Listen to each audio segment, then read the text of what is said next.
पिताजी, मैंने निर्णय ले लिया है। कैसा निर्णय पुत्र? माँ के आदेश और पिता के वचनों की रक्षा करना पुत्र का धर्म है, और मैं धर्म मार्ग का परित्याग नहीं कर सकता पिताजी।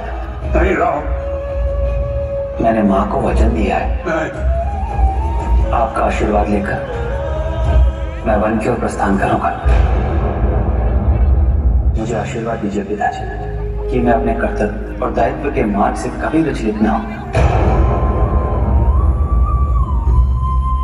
इतने दुख सहकर मैं कैसे जीवित रह पाऊंगा? और यदि रहा भी तो किसके लिए? पिताजी, रघुकुल की रीति एवं परंपरा, पूर्वजों का यश और आपका पुण्य प्रताप सब कुछ धूमिल हो जाएगा। मात्र मेरे वन ना जाने के कारण युगों से चली आ रही परंपरा को मात्र 14 वर्ष के वनवास के भय से पराजित हो जाने दो। पिताजी, मैं आपका ज्येष्ठ पुत्र हूं और अपने कुल की मर्यादा की रक्षा करना मेरा धर्म है।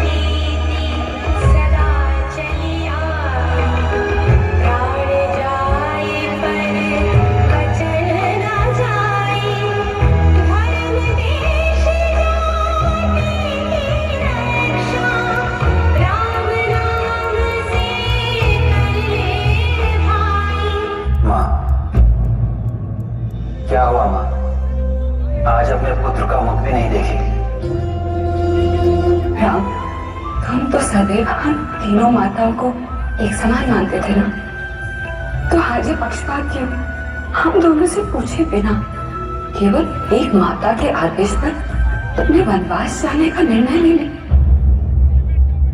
माँ, मैंने कभी भी आप तीनों को तीन माताओं के रूप में नहीं देखा, अभी तो सदैव एक ही माना है। और इसी माता के एक आदेश मानकर मैं अब आपके पास आया हूं, अपने वन गमन की आज्ञा मांगने। माँ, यदि आपकी इच्छा नहीं है तो मैं वन नहीं जाऊंगा, क्योंकि बिना आपकी अनुमति के मैं अपने कर्तव्य पथ पर एक पग भी आगे नहीं बढ़ा सकता। राम, ऐसा लगता है कि कल की बात है। तुम छोटे से थे और मैं तुम्हें गोद में खिलाया करती थी।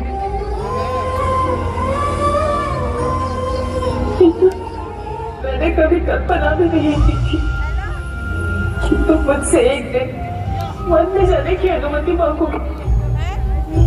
और अब जब वो क्षण आ गया है राम, तो हम क्या करेंगे? कैसे अनुमति दे दो तुम्हें? कैसे दे दो अनुमति?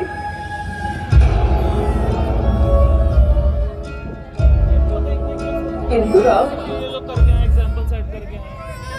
एक माता होने के साथ साथ एक रानी भी हूँ, और मेरा दायित्व है राम कि तुम्हें अपने कुल के प्रति, अपने राज्य के प्रति कर्तव्य करने से ना रोको।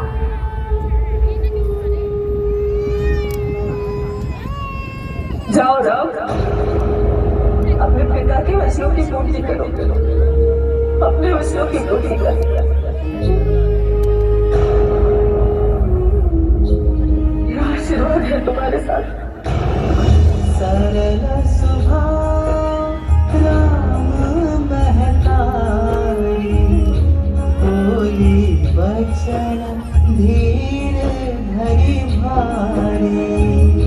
प्रणाम माँ।